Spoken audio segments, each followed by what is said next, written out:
रात के 3 बज रहे हैं। तापमान -34 डिग्री है। चारों तरफ सिर्फ बर्फ है। इतनी बर्फ कि जहां तक नजर जाए बस सफेदी ही सफेदी। कोई भी इंसान इस माहौल में 5 मिनट से ज्यादा नहीं टिक सकता। लेकिन इसी जमी हुई दुनिया के बीचों बीच एक ऐसी मशीन आगे बढ़ रही है जिसका वजन है 33,000 टन। सामने 2 से 3 मीटर मोटी बर्फ की दीवार है और यह मशीन उसे ऐसे तोड़ रही है जैसे कोई बिस्किट तोड़ रहा हो। रुकिए, सोचिए जरा, 3 मीटर मोटी बर्फ जिसे तोड़ने के लिए डायनामाइट चाहिए, उसे यह जहाज बिना एक पल रुके चीरता चला जाता है। और यह सब संभव होता है एक ऐसी टेक्नोलॉजी की वजह से जो आमतौर पर सिर्फ परमाणु बमों और पनडुब्बियों से जोड़ी जाती है।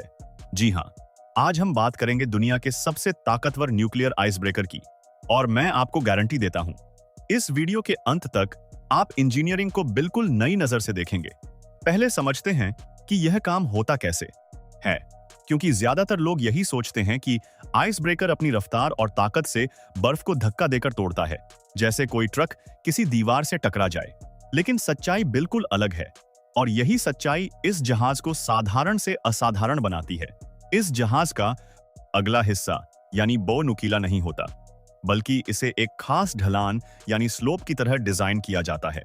जब यह जहाज आगे बढ़ता है तो यह बर्फ से नहीं टकराता, बल्कि बर्फ के ऊपर चढ़ जाता है और फिर 33,000 टन का यह विशाल वजन उस बर्फ पर आ गिरता है।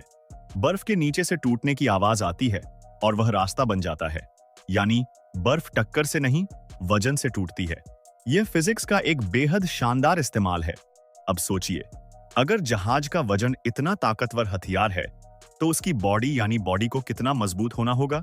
इसीलिए इन जहाजों की स्टील हल सामान्य जहाजों की तुलना में कई गुना ज्यादा मोटी होती है। जहां एक नॉर्मल कार्गो शिप की हल 12 से 15 मिलीमीटर मोटी होती है, वहीं इस न्यूक्लियर आइस ब्रेकर की हल कुछ हिस्सों में 48 मिलीमीटर तक मोटी होती है।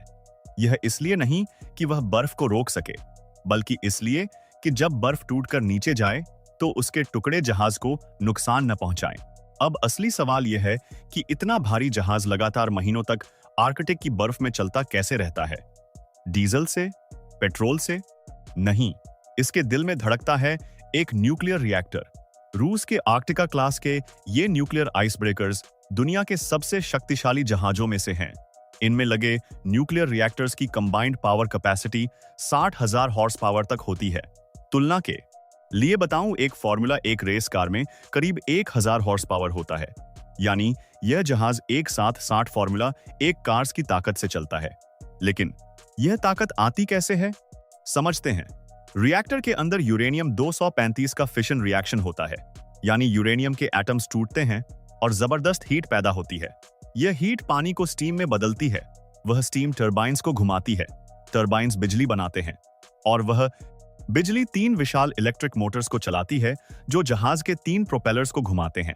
यानी जहाज सीधे रिएक्टर से नहीं बल्कि इलेक्ट्रिसिटी से चलता है, और यही इसकी सबसे बड़ी खूबी है। सबसे हैरान करने वाली बात, एक बार फ्यूल लोड होने के बाद यह जहाज कई साल तक बिना रिफ्यूलिंग के काम कर सकता है। रशिया के आइस ब्रेकर यामल को साल 1992 में लॉन्च किया गया था और उसने तब से लेकर आज तक दुनिया के सबसे कठिन समुद्री रास्तों को सैकड़ों बार पार किया है। अब एक और दिलचस्प सवाल आता है, जब इतनी बड़ी बड़ी बर्फ लगातार टूट रही हो, उसके टुकड़े पानी में बिखर रहे हों, तो वे प्रोपेलर्स से टकराते जरूर होंगे, तो फिर वे टूटते क्यों नहीं? इसका जवाब है इंजीनियरिंग की एक बेहद स्मार्ट प्लानिंग में। इन प्रोपेलर्स का वजन करीब 50 टन तक होता है और इन्हें बेहद हाई टेंसाइल स्टील से बनाया जाता है जो एक्सट्रीम इंपैक्ट को झेल सकती है।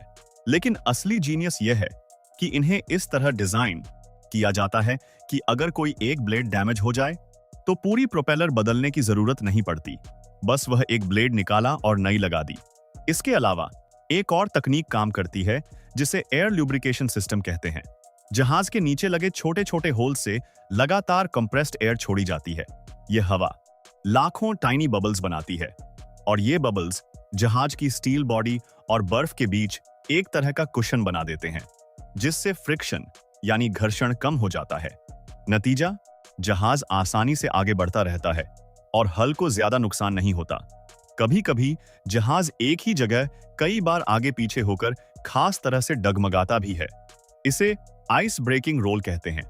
यह जानबूझकर किया जाता है ताकि जमी हुई बर्फ जहाज के किनारों से टूटकर नीचे खिसक जाए। अब वो सवाल जो शायद आप भी पूछना चाहते थे, न्यूक्लियर रिएक्टर के साथ समुद्र में जाना, क्या यह सेफ है? न्यूक्लियर शब्द सुनते ही रेडिएशन का डर आता है। चेरनोबिल, फुकुशिमा ये नाम जहन में आ जाते हैं।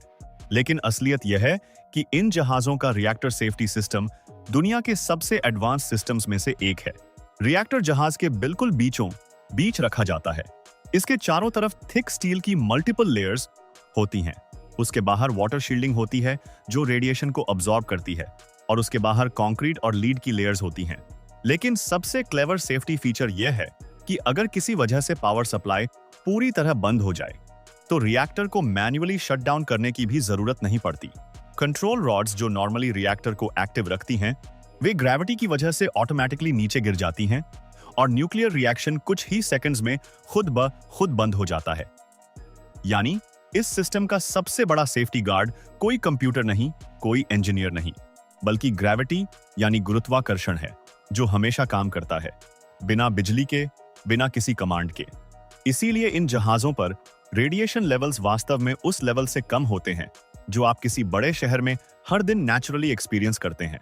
आर्कटिक में नेविगेट करना किसी पजल को सॉल्व करने जैसा है, क्योंकि वहां हर जगह बर्फ एक जैसी नहीं होती। कहीं यह 30 सेंटीमीटर मोटी होती है, कहीं 3 मीटर से भी ज्यादा। कुछ जगहों पर पुरानी जमी हुई बर्फ होती है जो इतनी डेंस होती है कि उसे तोड़ने में कई गुना ज्यादा एनर्जी लगती है। इसीलिए यह जहाज आंखें बंद करके आगे नहीं बढ़ता। इसमें सैटेलाइट इमेजरी, एडवांस्ड रेडार, सोनार सिस्टम्स और कभी-कभी हेलीकॉप्टर रिकॉनेसेंस का कॉम्बिनेशन इस्तेमाल होता है। पहले पतली बर्फ वाला रास्ता खोजा जाता है, फिर उस रास्ते को फॉलो किया जाता है, और यह सिर्फ खुद चलने के लिए नहीं करता। इसकी असली जिम्मेदारी यह है कि यह पीछे आने वाले कार्गो शिप्स के लिए एक सेफ चैनल बनाए। रशिया के नॉर्दर्न सी रूट पर हर साल हजारों टन्स का कमर्शियल कार्गो आइस ब्रेकर्स की मदद से ट्रांसपोर्ट होता है।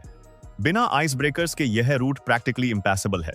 लेकिन रुकिए, यह सिर्फ एक मशीन नहीं है, इसके अंदर एक पूरी दुनिया बसी हुई है। इन जहाजों पर करीब 70 लोगों का क्रू होता है। महीनों तक वे इसी जहाज पर रहते हैं, इसलिए रहने के लिए कैबिन्स, जिम, सोना और बड़ी डाइनिंग एरिया होती है। लेकिन सबसे बड़ी चुनौती ठंड नहीं है, असली चैलेंज है महीनों तक बाकी दुनिया से पूरी तरह कटे रहना। पोलर नाइट में जब हफ्तों तक सूरज नहीं निकलता, कम्युनिकेशंस लिमिटेड होती हैं और बाहर तापमान -40 से 50 डिग्री हो, तब मेंटल स्ट्रेंथ उतनी ही जरूरी होती है जितनी फिजिकल। न्यूक्लियर आइस ब्रेकर सिर्फ एक जहाज नहीं है, यह इंसानी सोच की उस ताकत का प्रमाण है जो कहती है कि जहां रास्ता नहीं है वहां रास्ता बनाया जाता है। लेकिन शायद इससे भी बड़ा सवाल यह है, जैसे जैसे आर्कटिक की बर्फ पिघल रही है, क्या हम एक ऐसी दुनिया की तरफ बढ़ रहे हैं जहां यह रास्ते परमानेंटली खुल जाएंगे? और अगर ऐसा हुआ तो क्या न्यूक्लियर आइस ब्रेकर्स को रिटायर्ड करना होगा, या शायद उनकी जरूरत कभी खत्म नहीं होगी? क्योंकि जब तक इंसान एक्सप्लोर करने की ख्वाहिश रखेगा, तब तक कोई ना कोई बर्फ जरूर होगी जिसे तोड़ना होगा। अगर यह वीडियो आपको पसंद आया और आप ऐसी ही इंजीनियरिंग और टेक्नोलॉजी की कहानियां जानना चाहते हैं, तो चैनल को सब्सक्राइब करें, क्योंकि हर हफ्ते हम एक ऐसी मशीन, एक ऐसी टेक्नोलॉजी की कहानी लेकर आते हैं जो आपकी सोच को चैलेंज करेगी। और कमेंट में बताइए, अगर आपको कभी इस न्यूक्लियर आइस ब्रेकर पर सफर करने का मौका मिले तो क्या आप जाएंगे? मैं तो जरूर जाता।